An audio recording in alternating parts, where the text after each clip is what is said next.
Welcome, everyone, to the Donovan Live Postgame Show here on this chilly, snowy Monday evening, along with Jim Donovan, just back from STO doing the Red Zone.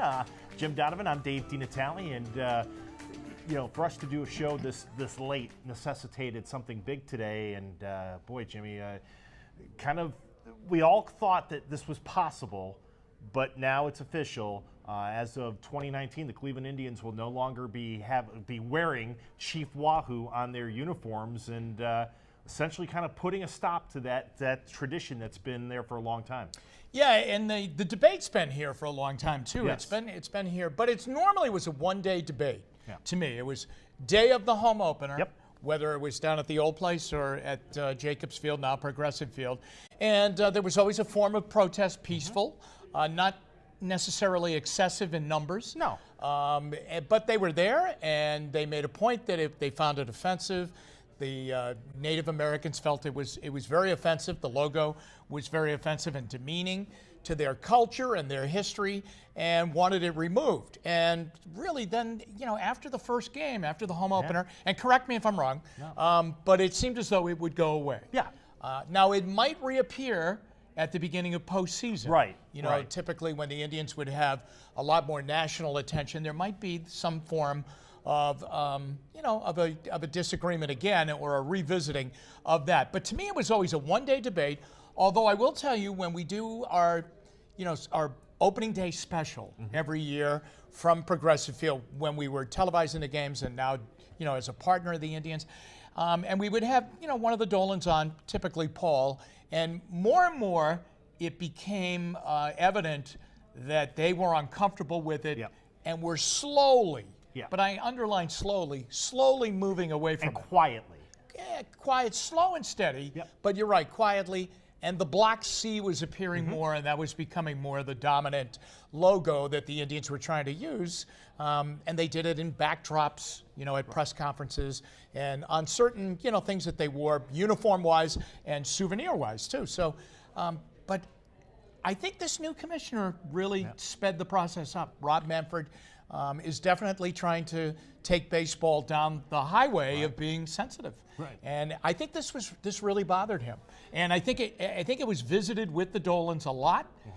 And I think they were saying, well, listen, we're taking care of it our way, and we're gradually de-emphasizing it. But he wanted it, especially with the fact that they were going to have the 2019 All-Star Game. I think he wanted the final verdict on this and to totally de-emphasize them. I think it was enough of a distraction, and maybe that's too strong of a word, but maybe it's not. Around the World Series, where you know, if you were the commissioner of baseball and you're walking around Progressive Field and you're hearing people talk about, well, you know, oh, Chief Wahoo, it's got to go. How can you let this go? I think that, and you said it tonight on the show, that really was the tipping point. Yeah. And that's really when this was put, because I think it was that off season after 2016 when we first started to hear these kinds of rumblings. Yeah, absolutely. And, you know, also that year, as I remember it, the Indians played in the American League Championship Series against the Toronto Blue Jays. Yeah. And the Toronto Blue Jays, it became a national story up in Canada. And it, you know, it leaked down into the United States, or it became, you know, a covering point in the United States, that the Blue Jays radio announcer, Jerry Howarth, had taken the stand that he was not only, you know, about the logo, but he was not even going to call them the Indians. Right. They were the Cleveland Baseball Club, weren't they? Or Yeah, Cleveland. the Clevelands. He would not refer to them as the Cleveland Indians. He was not even going to use their name. Now, when you took a stand like that, that became a story everywhere. People saying, "Wow, the Toronto longtime voice of the Blue Jays is not going to mention the nickname or the name of the Cleveland Indians, the baseball team." And that kind of accentuated it even a little bit more. So it was then the World Series followed after that. And of course, because you had the Cubs in that World Series, and it became such a historic, you know, event. Memorable. It was, for baseball in all of sports, that the Cubs were going to win a World Series or just be in it, that the Chief Wahoo became even a bigger, I guess, pain in the neck for them. Yeah, and I don't think it's a coincidence that the All-Star Game is coming, and I thought you said it perfectly. You know, what the Indians do and how they put on an event and everything, and what they do on stage, that's their business for almost everything.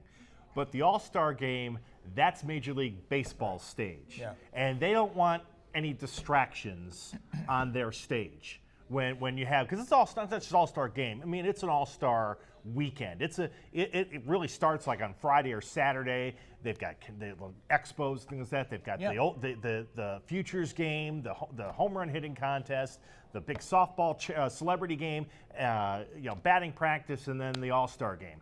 They don't want to have to talk about it. They don't want people to have to talk about it. Well, and the other thing that you need to remember, and I think that the other reason why the 2019 All-Star Game is coming here is that the Dolans have put a lot of money into revitalizing Progressive Field and redoing it, and just kind of giving the ballpark a facelift. And the other thing was the city really showed well during the postseason. It really did. Yeah. It showed well. But when you're showing something, they want to show it the right way. Yeah. But the excitement in the city, the ballpark looked beautiful. The level of fan participation at the games was off the charts. Even though you had a lot of Cubs fans at the ballpark. I mean, that's what it's all about. It really became like a world event.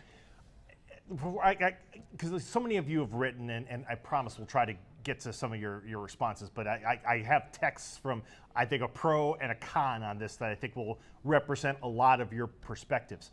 But what's interesting to me is that this is also happening at a time, well, let's be honest, as the NFL prepares for the Super Bowl this weekend, the popularity of the National Football League, ratings, sponsorship, has gone down a little bit. And a lot of it's 1.2%, which doesn't seem like a lot, but when you translate it into dollars and cents, it's billions of dollars. And a lot of it started because of the national anthem kneel-down controversy. Absolutely, yeah. And whether you're for it or you're against it, there's no question it's made an impact.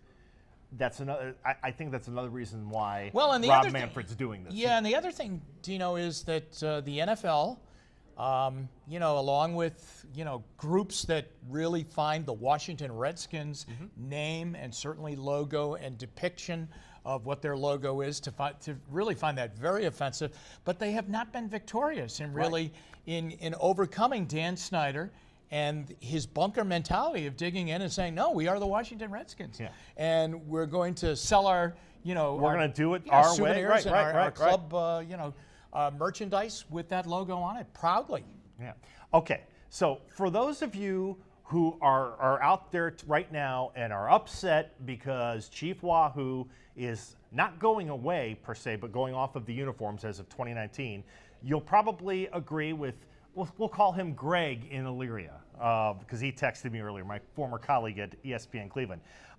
He said, what's bothering me and driving me crazy is that the protesters, those who seem to be most offended by Chief Wahoo, were only there on opening day, as you say, and that was it. And then they stayed away the rest of the year. That was the only day they were there. And he said it just seems like those people are getting a lot of credibility from Rob Manfred as the people who are really upset. Thoughts? I think that's an accurate portrayal of the when they were there. Yeah. I think if you remember a long time ago, pre-Jacobs Field, remember the home opener was really the only day that the Indians actually, had big numbers at the gate. Right. They would typically play the Yankees. They would sell out. There'd be 70,000. Yep. And every television station, newspaper, newspaper photographer, wire service, that was the day that everybody went down there in big numbers. So that was, if you were going to protest something, that was the day. That was the day you wanted to hit. You didn't want to hit, the beginning of August when they were 30 games out of first place. Yes. Now, when Jacobs Field came, it was different because, they had the 455 consecutive sellouts. But still, he's right. In what in what I remember is that it was always a opening day, at least a home opening day protest. Yep. Yeah. Now, on the flip side, we'll call this person AM from Lakewood. I love Wahoo for sentimental reasons, but let's be serious. It's racist. This is a different time. As you said, it's a time now where sensitivity and political correctness, and some people are going to go, ooh, I hate those terms, but it's a reality. They're part of our society. They're part of our culture. And he goes, and also that hey, listen, what the Dolans of Major League Baseball are doing, they're not destroying Chief Wahoo. They're simply taking it off of the uniform. You are still able to, you can hold on to all of your memorabilia, all of your souvenirs, and you might still be able to get it. Oh, you will be able to get it, you but still will be able to buy it. Because you just won't see it on Francisco Lindor's jersey. Right, yeah. Now remember, you can't buy it because to hold on to the trademark, right, they need to be able to sell it in a retail situation and to be able to hold on to that. That was one of the battles that the Redskins were fighting, is that that trademark was going to be taken away from them. They have overcome that, I believe. I believe so. Yeah, but so you will be able to buy it. But it is definitely being pushed. It's been nudged, but now it is being pushed off of the uniform completely.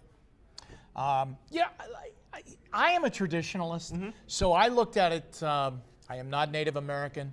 I looked at it as, the Script Indians and Chief Wahoo, brings you back to, Bob Feller and those teams. Yep. And I know the Indians went through many different kinds of C's on the hat and things like that. And, that's how I look at it. And you know what? I admit, and I admitted it on one of the shows tonight, I probably was not sensitive enough to the people that were taking it as being offensive, because I looked at it from a purely the person that you were quoting there, from the sentimental look of it reminds you of years past. And for a lot of people, way back when the Indians started, in 47 was when they really brought it out. So that's what I look at. I look at tradition and traditional uniforms. I look at the Celtics in their green uniforms. I look at Notre Dame with gold helmets. I don't like when Ohio State plays with their uniform. Can't stand you know what I mean? I can't stand that. I think the Browns have a unique helmet. I don't want to see them dressed the way they're dressed in an Arena League football uniform from the neck down. And that's where I'm coming from, and that's short-sighted. Compared to the social issue. Right. So, in your mind now, you mentioned Dan Snyder and his battle with the NFL with the Redskins. We've seen college nicknames change over the years. The Miami of Ohio, they used to be the Redskins, they're now the Red Hawks. Mm-hmm. Eastern Michigan used to be the Hurons, now they're the Eagles. And then, you've got Florida State, the Seminoles, and then certainly in the NFL, the Chiefs, the Redskins, the Braves in baseball. Right. So I'm sure there are fans going, hey, where do we draw a line here? Right. From institution and sentimental to political correctness. I don't know. That's going to be interesting. Well, and you wonder now, will this touch off in some of these other venues? Right. Be it college or professional, that go that route of using that kind of a nickname. Will they now be hit with, well, in Cleveland, the Chief Wahoo thing was overturned and they're de-emphasizing that. Let's do that here. Let's do it at Florida State. Let's not have the guy ride out on the horse with the spear and throw it into the ground. I don't know. Sometimes, it becomes, a copycat type of situation. Yeah. And for people that, I'm sure it offends people in other places where the logo where the logo or the nickname they find offensive. I'm sure they'll look at this now and use this as a basis for maybe mounting a stronger attack against their administrations, whoever they may be. Right. I guess as I've thought about this all day and I've tried to be open to people, I guess the bottom, if you love Chief Wahoo, you can, I sound like Barack Obama. If you love your Chief Wahoo, you can still have your Chief Wahoo. You still have that. The uniform's going to look a little bit different, but I get it. It's a new time, and we all have to accept it. It's just it's the way of the world now. Yeah, I agree with you. You're right. If it really did bother people, if it really did bother, I'm sensitive to that. Then I would be sensitive to that. It's a game. Yep. At one time, maybe still, people consider it the American pastime. It's a great game. Right. It's a game of, it's an untimed game where you can go and watch it played out. And when it's played well, and certainly it has been played well here the last few years, it's an incredible game. It's a daily game, too. Right. And but if there's some form of it that you find that offensive, then yeah, you have to take a look at it, yeah. and in this case, they did. Yep. So again, for 2018, this upcoming Indian season, you'll still see Chief Wahoo. David's got the cap up. You'll see your favorite Indians players wearing the hat because that's, they want to give it a year, so it'll be there.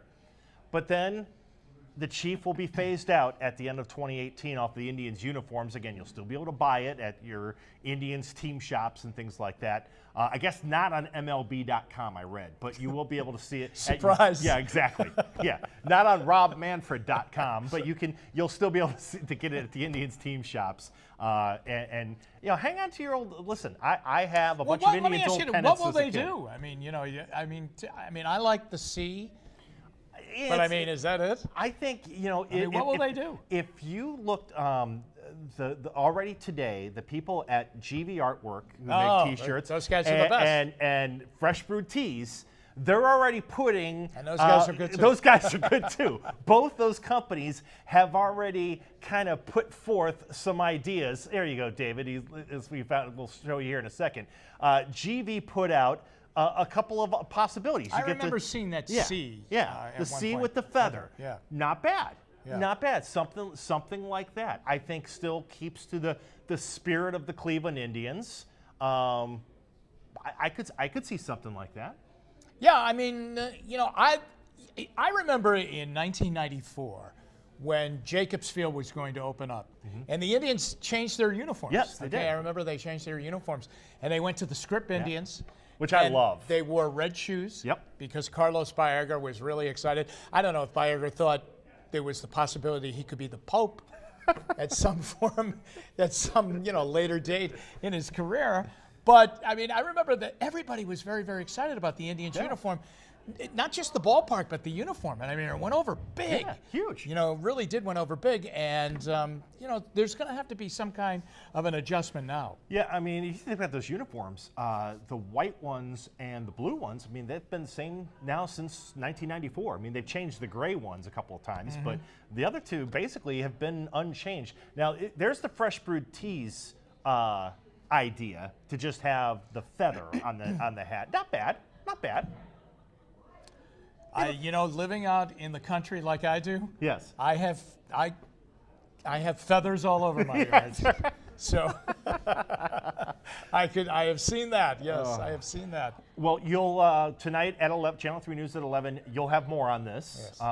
Some of your thoughts as well, if you didn't get enough of them here. And this will now. I mean, this is. It is what it is now, like it or not. Let me just say this, Tino, in wrapping it up and maybe putting a smile on everyone's face, to put it into perspective. I am going to miss Carlos Santana more than I will miss the Chief. Yes, I will miss Jay Bruce more than I miss the Chief. Yep. There you have it. All right, that'll do it for us. Again, Jimmy will be with you tonight along with Sarah Shookman, Chris Ty, and Michael Estime for Channel 3 News at 11, so join them for that. Until then, for Jimmy Donovan, for David Herberton, I'm Dave DiNatale. Thanks for watching the Donovan Live Postgame Show right here on WKYC's Facebook Live.